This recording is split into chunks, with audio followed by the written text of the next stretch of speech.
Olá, estamos no ar com CB Poder, programa do Correio Brasiliense e da TV Brasília Rede TV. Chegamos até você pelas redes sociais e os principais tocadores de podcast do país.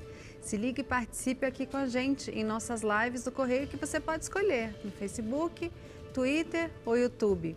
Eu sou Ana Maria Campos e aqui com a gente hoje a deputada distrital Paula Belmonte do Cidadania. Ela que é presidente da Comissão de Fiscalização e Transparência da Câmara Legislativa. Bem-vinda, deputada. Eu que me sinto honrada mais uma vez estar aqui, sendo entrevistada por você. Para mim é sempre uma alegria. Muito obrigada. Bom, nessa legislatura você chegou já numa comissão que é muito importante, presidindo a Comissão de Fiscalização e Transparência, que é uma das funções mais importantes dos parlamentares, né? Que é fiscalizar o Executivo. O que já foi feito no seu trabalho? Algumas audiências? O que você está enxergando de temas mais polêmicos aí no governo? Bom, essa função, eu digo o seguinte, que é a função constitucional que nos honra muito, né? Que é a fiscalização. Eu tenho 3 pautas no meu mandato, que é a pauta da defesa da criança e do adolescente, o empreendedorismo, que é a geração de emprego, e a fiscalização, né? Que quando a gente fortalece o governo, o executivo, a ter mais transparência, nós estamos fazendo essa fiscalização. A comissão aqui da Câmara Distrital, ela tem no seu regimento interno várias atribuições que eu posso dizer que das comissões que existem no Brasil em âmbito distrital, no nosso caso estadual, é uma das comissões mais empoderadas. Né? Nós temos ali a opção de fazer parcerias com o TCDF, o Tribunal de Contas, nós temos possibilidade de fazer o chamamento para que os secretários estejam lá prestando as contas. Então, temos também como obrigação, isso também, existe uma lei que foi feita, essa comissão ela foi criada na época do Joey Vale, ele fez de uma maneira que os secretários de saúde, por exemplo, ele tem que prestar contas a essa comissão 4 em 4 meses. Ontem, por exemplo, nós tivemos uma audiência, ficamos de 2 horas da tarde até 8 horas da noite com a secretária da Saúde, fazendo essa prestação de contas. Como que está sendo aplicado o dinheiro, como que está sendo o atendimento das pessoas, como que está a saúde do Distrito Federal e que, na realidade, a saúde do Distrito Federal, há muitos anos, está precisando de mais saúde. Né? Inclusive, na audiência de ontem, a secretária disse que os recursos que foram disponibilizados pela Câmara Legislativa por meio de emendas parlamentares para as filas das cirurgias que estão represadas, né, aquela fila grande de cirurgias eletivas, que esse dinheiro ainda não foi aplicado. O que ela explicou? E o que você considerou de importante? Nós fizemos esse questionamento, por quê? Porque nós verificamos que a saúde, como eu disse, a gente chega nas cidades, aqui na Câmara Legislativa mesmo, o tempo todo as pessoas estão falando, não tem médico, não tem profissional de saúde, não consigo fazer cirurgia, não consigo ter o meu medicamento. E a gente percebe com a prestação de contas, e isso vai estar todos lá, deixa eu até aproveitar e fazer um parênteses aqui. Essa comissão, ela tem também como objetivo a transparência. Então, tudo que eu estou falando aqui está lá dentro do portal lá da Câmara Legislativa, dentro das comissões. A comissão, a gente está colocando todos esses documentos. Para quê? Para que as pessoas tenham acesso a esses documentos de transparência. E nós estamos vendo que a secretaria está em superávit. Quer dizer, como que é uma secretaria que tem fila para as pessoas fazerem operação, para as pessoas serem atendidas. Ontem ela nos colocou que ela tinha uma estimativa de 31 mil pessoas para a fila, mas ela chegou a falar o seguinte, olha, essa fila pode ter crescido, podemos até estar com 60 mil de pessoas na fila para ser atendidas. E às vezes cirurgias muito simples, como também complexas. E o que ela colocou para nós sentimos, eu quero registrar aqui, um comprometimento muito forte dela de realmente auxiliar. Ela é uma médica de carreira, uma pessoa que tem a sensibilidade do como que é que funciona o sistema de saúde aqui no Distrito Federal, mas o que ela precisa é vencer as burocracias. Mas para a gente poder ver como muitas das vezes, quando a gente engessa o Estado, e eu sou uma pessoa que defendo que a gente possa dar liberdade para as pessoas, liberdade para que o Estado tenha, com transparência, com fiscalização, uma boa gestão dos recursos públicos para que ele seja mais ágil. Quando ela fala que a fila já pode ter até dobrado, ela está sendo bem transparente mesmo, Ela né? está sendo bem transparente. Porque realmente esse é um problema que a população está reclamando muito. Ficaram algumas perguntas, né? Existem alguns programas que não foram utilizados absolutamente nada. Nós vimos aí um aumento de mortalidade infantil. Então, tudo isso foi discutido ontem, um compromisso dela. O IGES, um ponto importantíssimo, nunca o IGES prestou conta à Câmara Legislativa e à nossa sociedade. O ano passado foi mais de 1,2 bilhão para o IGES.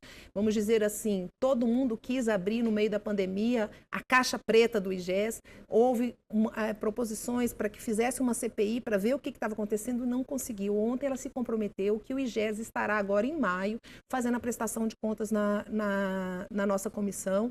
E em setembro a secretaria junto com o IGES já vai ter uma rotina de prestar contas também. Então, é um avanço que nós estamos fazendo, vamos estar contribuindo. Dentro das atribuições da comissão, tem um artigo que fala sobre o caderno de atividades, que os secretários têm que colocar quais são os planos, os indicadores. Por quê?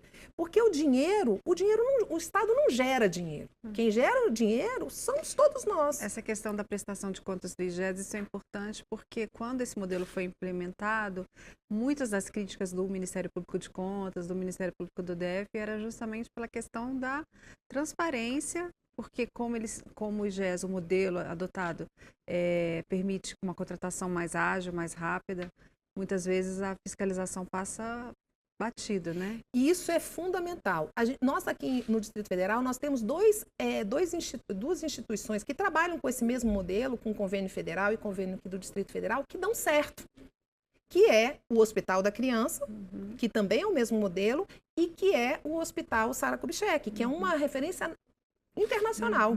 São duas instituições que trabalham da mesma forma, só que não tem interferência política. E ontem foi falado, e aqui eu registro também, que a saúde não pode ter interferência política. Na realidade, nenhuma pasta deveria ter a interferência de colocarmos pessoas para fazer gestão de algo que não se conhece. Né? Eu digo isso como uma deputada independente. Não tem indicação política para nenhum dos cargos. Por quê? Porque eu vejo que o Poder Executivo ele foi eleito para isso. E ele tem que ter total autonomia para que possa fazer. E o Poder Legislativo, ele tem que ter a função de fiscalizar.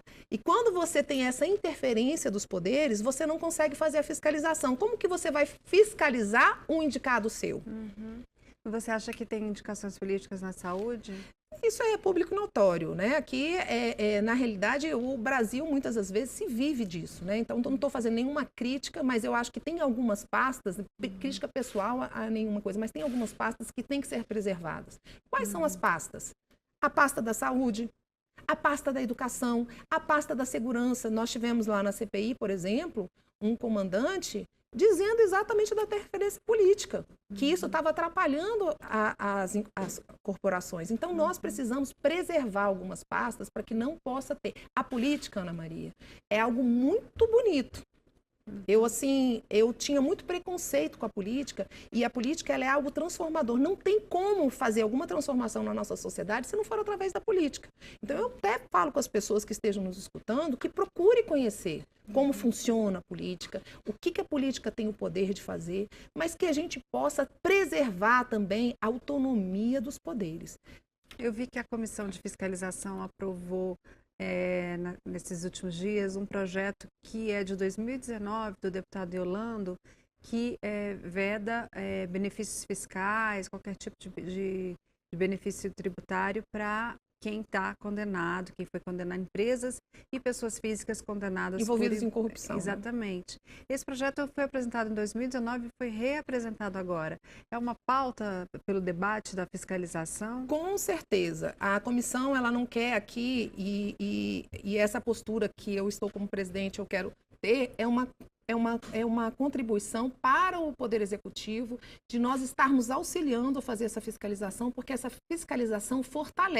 fortalece o secretário, fortalece quem é o gestor da pasta. E nós queremos trazer também a questão da transparência, porque a transparência fortalece. Nós não queremos ir a caçar as bruxas, nós não queremos ficar apontando. Nós queremos fortalecer o sistema de transparência, porque com o sistema de transparência, nós vamos estar fortalecendo um país menos corrupto, um país que possa realmente desenvolver todas as pastas necessárias para a população com o uso do dinheiro da população. E os sistemas de acompanhamento orçamentário funcionam no DF, o SIGO, enfim, que nacionalmente é o CIAF, funcionam? Você consegue ter acesso aos gastos? Estamos tendo acesso a todas essas informações. O secretário da nossa comissão foi o secretário, à época, ele foi a pessoa que implementou o SEI.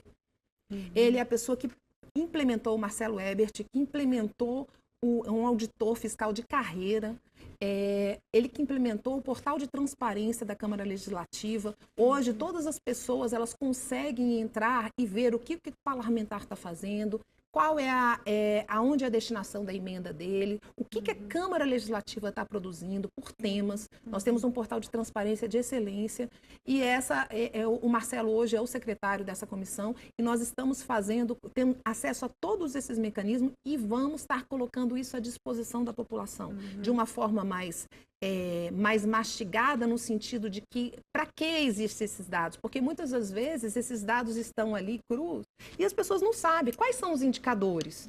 Como é que a gente pode transformar isso em política pública? Porque o mais importante não é fazer a política, a utilização do dinheiro da população no eu acho. É o que realmente precisa. Como é que está a situação dessa pasta? Por exemplo, nós temos regiões, ontem foi falado na Comissão de Saúde, na Comissão lá de Fiscalização que a secretária trouxe, nós temos lugares que são mais propensos a receber pessoas da rede. Lá nós não podemos fazer uma regra geral que nós vamos ter tantos médicos em cada hospital. Nós precisamos ter um reforço naqueles hospitais. Por quê? Porque nós recebemos pessoas ali de Águas Lindas, em Braslândia. Nós recebemos ali as pessoas de São Bernardo. Então a gente precisa fazer com que a gente possa utilizar todos esses dados para que a gestão pública aconteça com eficiência. E as pessoas podem denunciar, reclamar? Tem um canal de comunicação com a população? Temos um canal, ouvidoria, reclamação. Estamos recebendo, inclusive, algumas reclamações. Lembrando o seguinte, que nós estamos aqui fazendo com que a gente reforce a transparência. Então, a gente se coloca inteiramente à população para que ela seja um canal de voz. O parlamento é isso, né? O parlamento é a representação da população. E que a população entenda que a Câmara Legislativa ela tem que ser a representação da sua voz, do seu sentimento. E é isso que a comissão está se colocando à disposição. Você também está atuando na CPI, na CPI dos atos antidemocráticos. Você acha que já tem alguma evidência do que aconteceu naquele dia 8 de janeiro e também no dia 12 de dezembro? Olha, temos sim, nós tivemos vários depoimentos importantes lá na CPI. É muito importante hoje no Brasil, e infelizmente nós estamos num polo, né? Então, uma pessoa que está de um lado, ela é identificada como lulista, a outra pessoa que está do outro lado, bolsonarista. Eu, particularmente, eu não gosto dessas caixinhas, porque eu não tenho político de estimação. Eu tenho princípios e valores que são condutores da minha pessoa. Eu sou uma pessoa que me identifico mais a um Estado mais eficiente, mais ágil, um Estado que ele possa dar oportunidade para a sociedade civil se organizar. Eu me considero uma pessoa, vamos dizer, num aspecto centro-direita, né? E tem pessoas da esquerda também que têm um pensamento. Também vejo que tem pautas que não tem que ter dono.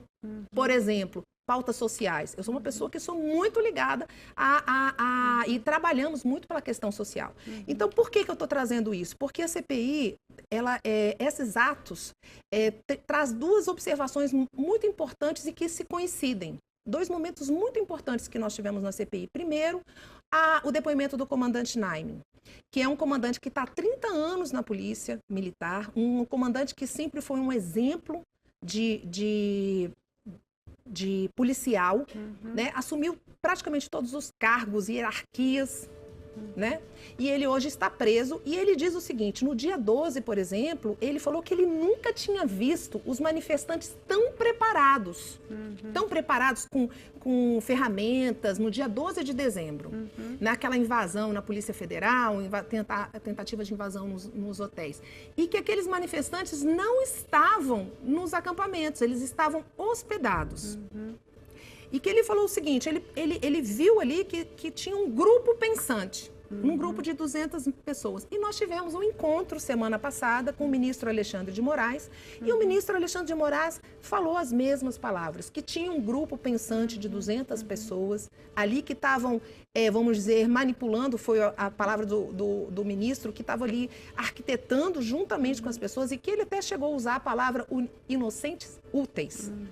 A gente volta com o segundo bloco do CB Poder. A conversa hoje é com a deputada distrital Paula Belmonte, do Cidadania Parlamentar, que é presidente da Comissão de Fiscalização e Transparência da Câmara Legislativa. Também integrante da CPI dos atos antidemocráticos, além de outras várias funções, né, deputada? Mãe, que eu gosto muito. Então, no bloco anterior, você estava explicando dos depoimentos importantes que já houve na CPI, entre os quais o coronel Naime está preso. E ele falou, enfim, que estranhou no dia 12 de dezembro a organização dos manifestantes. E do ministro Alexandre de Moraes também, que falou para vocês sobre esse tema. Você acha que foi tudo uma operação orquestrada com o intuito de tumultuar ou até de dar um golpe no país? Eu penso o seguinte, que tem pessoas que muitas das vezes elas têm aquela boa intenção, são pessoas pacíficas e que quando elas estão dentro de uma multidão, elas acompanham a multidão, né? Então acho que aconteceu muito isso. Acho que tem muitos inocentes, né? Pessoas que estavam ali por um ideal de patriotismo, ideal de esperança, um ideal até de inclusive questionamento das eleições, porque eu não acho ilegítimo questionarmos. Eu acho que nós vivemos num país democrático e que o questionamento ele é bem-vindo sempre. Por que o questionamento é bem-vindo? Porque ele aprimora. Quando a gente trabalha, vou fazendo um paralelo aqui à Comissão de Fiscalização, quando a gente trabalha num questionamento de fiscalização, de transparência, aprimora. É muito bom a gente ter um lado diferente do pensamento, por quê? Porque aí a gente aprimora para a construção. Né? Então, eu não vejo problema no questionamento. Eu vejo o problema quando a gente não quer entrar no ponto da questão. Né? O comandante Naime, por exemplo, uma pessoa que eu estou falando aqui, eu nem tenho relação nenhuma com ele, conheci aquele dia e é a única vez que eu o vi. Mas ele deixou claro que ele nunca tinha visto também uma facilidade, ele falou até facilidade tão grande de se entrar nesses prédios. Né? Então, assim, a gente tem um acesso aos documentos PAI e que esses documentos, que é um acordo com todas as forças de segurança, tanto de âmbito federal quanto distrital, que era para se colocar gradis na frente do STF, nos órgãos públicos, não tinham esses gradis. Então, eu acho que tem que ser investigado. E por isso é muito importante que se instale a CPI ou a CPMI no Congresso Nacional, porque nós não conseguimos avançar muito na questão federal. Aqui não é briga ideológica, porque nós precisamos parar com isso. Nós precisamos aqui defender a nossa democracia, é a liberdade das pessoas, mas também punir a todos. Agora mesmo, aguardando aqui, nós estávamos vendo os atos. A quebrar patrimônio público é algo que eu já até, inclusive, tenho um projeto de lei na Câmara Federal dizendo que a pessoa tem que pagar, porque projeto patrimônio público que seja um patrimônio histórico, ou mas que seja uma parada de ônibus, ela tem que ser corrigida, porque é dinheiro da população. Então, nós temos que ter respeito, e isso nós temos que punir as pessoas. O governo Lula tem trabalhado para evitar uma CPMI no Congresso. O argumento é de que o país precisa de reformas, precisa avançar e que uma CPMI pararia o Congresso. Você acha que seria prejudicial para o debate político das realizações do governo, uma CPMI agora? Eu acho que é muito importante para esclarecimento. Porque nós recebemos, e aqui também, depois posso compartilhar com vocês, documentos que, por exemplo, o ministro da Justiça sabia. Inclusive, fez uma documentação para o governador Ibanez, avisando, temos documentos assinados. Então, acho que é importante para o esclarecimento da população. Aqui não se cabe falar, e eu quero mais uma vez, eu não estou aqui na defesa de um lado ou de outro, de nomes. Eu estou na defesa da democracia brasileira. É muito importante deixar isso registrado. E a defesa da democracia brasileira é o direito das pessoas se manifestarem com responsabilidade, com respeito, a partir do momento que se avançou qualquer linha, que essas pessoas sejam punidas e severamente punidas. Mas que a gente possa entender o contexto de tudo. Por quê? Porque a nossa segurança pública do Distrito Federal, Ana Maria, eu quero registrar isso, eu na Câmara Federal fiquei lá por 4 anos, é uma referência nacional. Nós não podemos colocar culpa na segurança daqui do Distrito Federal. Mencionar que precisaríamos criar uma outra segurança. Eu sou uma defensora da segurança pública do Distrito Federal, eu sou uma defensora da Polícia Militar, eu sou uma defensora da Polícia Civil, eu sei o tanto que eles trabalham e a capacidade deles. Então, se houve falha, vamos corrigir as falhas pontualmente, mas também vamos colocar que, por quê? Porque o Estado é a obrigação de ele entregar a segurança, é o Estado que tem a obrigação de entregar a segurança. E esse Estado, ele tem hoje uma responsabilidade aqui do Distrito Federal, mas nós também temos que entender qual é a responsabilidade do governo federal. Nós temos Guarda de Segurança Nacional, nós temos os Dragões da Independência, nós temos várias pessoas que não foram acionadas e que sabiam. E isso é importante para que todos os brasileiros, para pacificar o Brasil, a gente esclarecer e continuar. Deputada, na campanha do ano passado, houve todo aquele embate na Federação Cidadania PSDB, porque o seu partido queria uma candidatura majoritária, enfim. O senador Exalci Lucas conseguiu ser candidato e teve uma candidatura ao governo de oposição ao atual governador que se reelegeu. Hoje ele se aproximou do governador, inclusive está participando de algumas agendas, e a gente vê que ele tenta já costurar um acordo para que ele seja candidato novamente na próxima eleição com o apoio do governador Ibanez. Qual que é a sua opinião sobre isso? Isso de alguma forma te incomoda, o fato dele já estar se preparando para ser candidato de novo? Não, eu acho que todo mundo tem direito de ser o que quiser ser, né? Agora a gente tem que entender a capacidade que a gente tem e qual é a coisa. Uma pessoa que ficou no 6º lugar, na forma que ele ficou, eu acho que ele tem que fazer uma reflexão para ele mesmo, né? Mas respeitando o senador, ele é um senador da República, senador que foi eleito pelo Distrito Federal. É algo, para mim, muito triste de ver um homem que não tinha, um senhor que tem uma história política, não teve respeito a um outro parlamentar, que foi no caso eu, teve sim uma violência política contra a mulher, e eu sou uma grande defensora de nós mulheres. Nós sabemos, a gente está se expondo aqui, você se expondo aqui, sabemos que nós temos 1001 atribuições, muitas dificuldades para chegar no ponto que chegamos. Então, precisamos fortalecer cada vez mais mulheres na política, em lugares de liderança, e serem respeitadas. Porque o que eu percebo, muitas das vezes, as pessoas falando, mas na hora da ação, eles fecham a porta para nós mulheres. E eu estava junto, e eu quero ressaltar aqui uma pessoa que é um político importante, que é o senador Regufe, uma pessoa que era uma pessoa que estava junto conosco no grupo político, uma pessoa que sempre bateu na pauta da transparência, da fiscalização. Então, é importante registrar isso também. E o senador Exalci motivou, não sei o que levou a ele, sinceramente, essa aproximação com o governo, um senador que bateu tanto nos 4 anos no atual governador, essa aproximação me traz estranheza, mas aí ele que tem que responder por que essa aproximação. E com essa falta de transparência, tirou o senador Regufe da política também. Então, tem consequências a atitude dele e que ele responda por elas. Deputada, nosso tempo está acabando. Queria que você respondesse rapidamente se essa semana a Câmara vai aprovar o reajuste dos servidores públicos do DF. Olha, nós estamos esperando que essa aprovação aconteça hoje. Então, todas as pessoas que estão querendo participar, ouvir, agora, daqui a pouco, começa uma sessão legislativa e que a gente possa aprovar hoje. Tá certo. Deputada, muito obrigada pela sua presença. O CB Poder fica por aqui. Obrigada pela companhia. Até a próxima. Tchau.